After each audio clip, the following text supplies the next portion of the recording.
you're out fishing, it's really important to know what fishing line is on your reel. And if you're fishing a lot of reels, a lot of times it's hard to tell just by looking at it, whether it's fluorocarbon or it's mono, or if it's 12-pound test as compared to 15-pound test.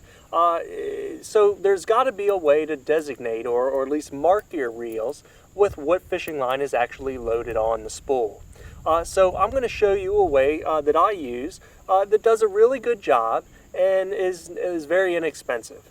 So when you get a new spool of fishing line, often it'll come with a little white sticker, and you've probably seen it keeps the line on the spool. Now what I do is I just take the sticker and I'll cut off a small little piece, a little square, just like so. Okay?